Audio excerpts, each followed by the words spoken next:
नमस्कार, स्वागत है आपका। मैं हूं हेमंत चढ़ाड़ बहुजन न्यूज़ एमपी में, जहां आपको मिलती हैं दमोह और मध्य प्रदेश की हर बड़ी खबर सबसे पहले, सबसे तेज। अगर इंदिरा गांधी होती प्रधानमंत्री तो कश्मीर का हिस्सा होता आज भारत में। जीतू पटवारी का बड़ा बयान। जबलपुर में आयोजित कांग्रेस की जय हिंद सभा में पूर्व मंत्री और कांग्रेस नेता जीतू पटवारी ने बड़ा बयान देते हुए कहा कि अगर तत्कालीन प्रधानमंत्री इंदिरा गांधी आज होती तो पाकिस्तान के कब्जे वाले कश्मीर का हिस्सा भारत में होता। यह सभा भारतीय सेना के शौर्य, पराक्रम और बलिदान को समर्पित थी, जिसमें पटवारी ने कहा कि कांग्रेस का इतिहास देशभक्ति, बलिदान और राष्ट्र निर्माण का रहा है। उन्होंने यह भी कहा कि सेना के पराक्रम को केवल राजनीतिक लाभ के लिए इस्तेमाल नहीं किया जाना चाहिए, बल्कि उसके पीछे की कुर्बानियों का सम्मान होना चाहिए। सभा में बड़ी संख्या में कांग्रेस कार्यकर्ता और आम नागरिक मौजूद थे। जीतू पटवारी के इस बयान को आगामी चुनावी माहौल में एक मजबूत राजनीतिक संदेश के रूप में देखा जा रहा है।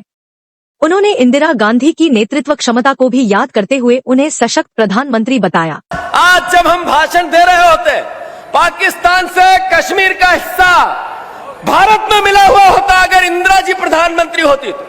अगर आज इंदिरा जी होती तो पीओके हमारा होता। जबलपुर में आयोजित देश की सेना के शौर्य, पराक्रम और वीरता को समर्पित कांग्रेस की जय हिंद सभा में बोले जीतू पटवारी। साथियों, जब हम सेना की सीमा पर सम्मान की बात करते हैं तो नरेंद्र मोदी जी ने भी सेना को सैल्यूट कर उसकी शहादत की रोज भाषण देते हैं। जब नरेंद्र मोदी जी ने देश की सीमा पर शहादत देते हुए सैनिकों का युद्ध चल रहा था, जब समर्थन मांगा देश से, पूरा देश एकजुट हुआ, एक साथ हुआ और नरेंद्र मोदी जी और सरकार के साथ खड़ा हुआ। राहुल गांधी जी ने भी ऐसे ही वक्तव्य दिए कि हम हर डिसीजन में सरकार के साथ है। पर हुआ क्या? आखिर देश के प्रधानमंत्री ने बिहार में पहला भाषण दिया और कहा कि ऐसी अकल्पनीय सजा देंगे कि कल्पना भी नहीं की होगी। पूरा युद्ध हुआ 14 दिन का।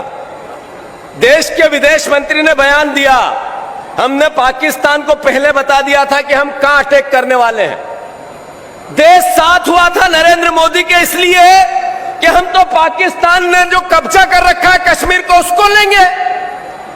हमने देश ने साथ दिया इसलिए कि आप लाहौर में घुसोगे और सेना को पाकिस्तान के घुटने के बल लेके आओगे। राजनीतिक इच्छा शक्ति क्यों नहीं थी मोदी जी आपकी? सेना के पराक्रम में कोई कमी नहीं थी, पर राजनीतिक इच्छा शक्ति बिल्कुल क्षीण थी, समाप्त थी। अन्यथा आज जब हम भाषण दे रहे होते, पाकिस्तान से कश्मीर का हिस्सा भारत में मिला हुआ होता अगर इंदिरा जी प्रधानमंत्री होती तो। पहले हमने करके दिखाया है, वो भी 14 दिन का युद्ध था। 14 दिन का युद्ध था जिसमें हम लाहौर में घुसे, आप सबके पराक्रम से निस्त नाबूद किया पाकिस्तान की सेना को। 90,000 सैनिक समर्पण करवाया, दुनिया को बताया, अमेरिका को बताया क्या होता है नेतृत्व। आपने ट्रंप के आगे घुटने क्यों टेके मोदी जी? सवाल देश पूछे नहीं तो क्या करे? देशभक्त नागरिक नहीं पूछा तो क्या करे?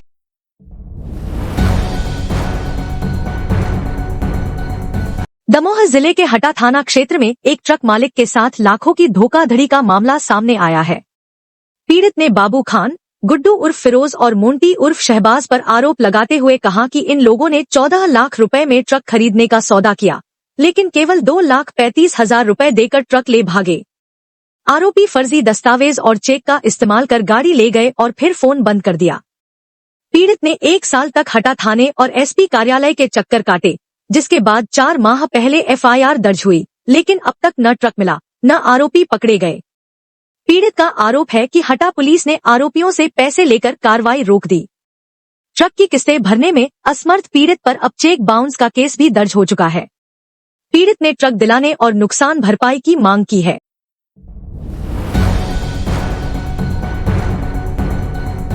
244वां उर्स बना कौमी एकता और राष्ट्रभक्ति की मिसाल।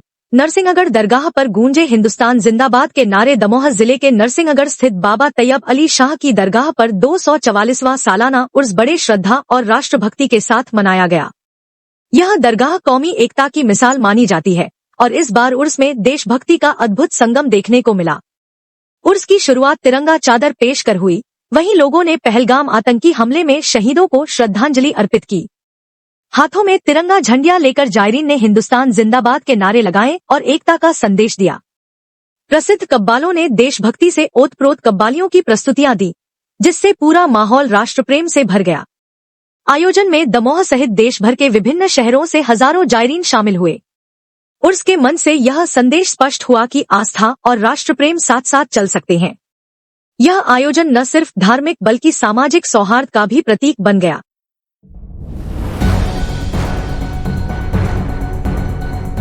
दमोह में बढ़ती सड़क दुर्घटनाओं पर मैनेट की नजर। शून्य नदी पुल पर रोड सेफ्टी हॉटस्पॉट का निरीक्षण। दमोह जिले में सड़क दुर्घटनाओं की बढ़ती घटनाओं को देखते हुए रोड सेफ्टी सर्वे और विश्लेषण के लिए मौलाना आजाद राष्ट्रीय प्रौद्योगिकी संस्थान मैनेट भोपाल की टीम ने निरीक्षण शुरू कर दिया है।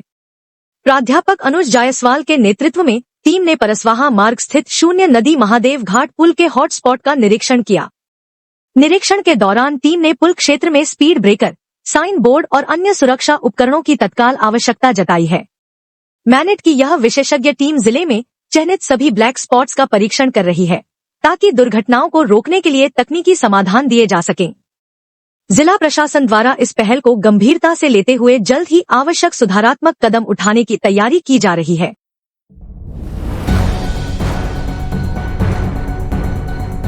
जबलपुर ने मेरी जवानी की याद दिला दी। कमलनाथ ने जय हिंद सभा में साझा की भावनाएं। जबलपुर में आयोजित कांग्रेस की जय हिंद सभा में प्रदेश के पूर्व मुख्यमंत्री कमलनाथ ने भावुक अंदाज में अपनी जबलपुर से जुड़ी यादें साझा की। कार्यक्रम भारतीय सेना के शौर्य, पराक्रम और वीरता को समर्पित था। सभा को संबोधित करते हुए कमलनाथ ने कहा, जबलपुर ने मेरी जवानी की याद दिला दी। मेरी कई सुनहरी यादें जबलपुर से जुड़ी हुई हैं। उन्होंने कहा कि यह शहर केवल ऐतिहासिक नहीं, बल्कि उनके राजनीतिक और व्यक्तिगत जीवन का भी अहम हिस्सा रहा है। सभा में देशभक्ति के गीतों और सेना के शौर्य को नमन करते हुए कांग्रेस नेताओं ने वर्तमान समय में एकजुटता और साहस की जरूरत को रेखांकित किया। सभा में बड़ी संख्या में कांग्रेस कार्यकर्ता, युवा और आम नागरिक उपस्थित थे।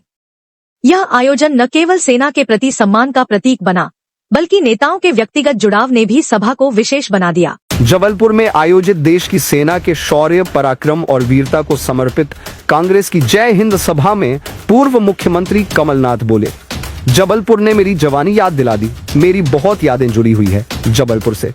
यहाँ सभी मैं किन किन का नाम लूँ? अरुण यादव जी, कांतिलाल भूरिया जी, हमारे कमलेश्वर पटेल जी, मैं सबका नाम नहीं ले रहा। मैं क्षमा प्रार्थी हूँ कि मुझे आगे कार्यक्रम है तो मुझे जल्दी जाना है। मैं आप सबसे प्रार्थना करता हूँ, निवेदन करता हूँ कि मेरे बोलने के बाद आप जाइएगा मत। आप सबकी बात सुनकर जाइएगा। आश्वासन है? बोलिए आश्वासन है। कोई उठ के नहीं जाएगा। मुझे जबलपुर आकर अपनी जवानी याद आती है।